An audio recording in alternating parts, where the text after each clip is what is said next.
The Bible never mentions the Pharaoh of the Exodus. It's probably done on purpose. Names are important in the biblical text. We've talked about that up to now. Names give insight into character. They're an indication of personality. And to not mention the name of Pharaoh is probably done as an important slap in the face to Pharaoh. I mean, what greater insult could there be to this man who thinks himself to be a manifestation of the God here on earth than to not even mention his name in the story that we have here, this important story of Israel's birth. There are several pharaohs that are probably important to mention to give us some context for this. The first being Ahmose the First. Ahmose the First was the pharaoh who drove the Hyksos rulers out of the Egyptian delta in about 1550 BC.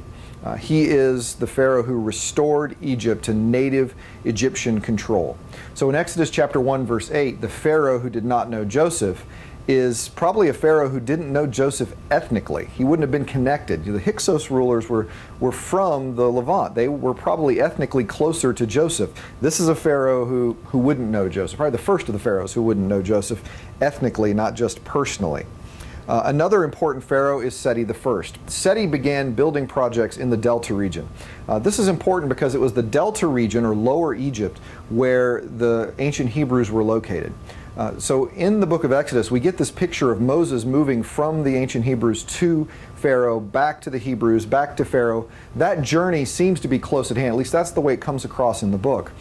If we're not looking at a pharaoh who had his capital in the Delta region, like Seti or like Ramesses, then Moses is having to make a journey of about 450 miles from the Delta region down to Thebes up the River Nile. We don't get that picture that Moses is making that kind of a long journey. It does seem to be pretty near at hand.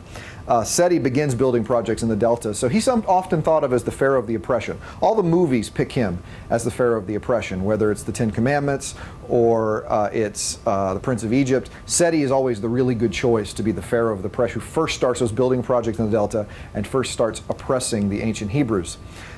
Most of your movies and most of the smart money is on Ramses II as the Pharaoh of the Exodus. Ramses II, or Ramesses the Great, is probably the most significant pharaoh of the New Kingdom. He lived to be in his mid-90s. He had over 200 wives. He had over 90 children. He outlived his first dozen heirs. Think how frustrated that must be when you're the Prince Regent, right? I'm going to be king as soon as Dad is off the throne, and Dad outlives you by 12 kids he outlived. His 13th son, Merneptah, was the one who came on the throne after him. Major builder of the New Kingdom. He did have his capital set up in the Delta region. In fact, Pi Ramses is mentioned in Exodus chapter 1:11. So maybe some indication that that is the time period we're talking about. I mentioned Ramesses' 13th son, Merneptah. Merneptah actually had a stele, or a carved standing stone, like an obelisk, that mentions Israel. In 1220 BCE, dates to 1220 BCE, this obelisk, we have the first extra-biblical mention of Israel.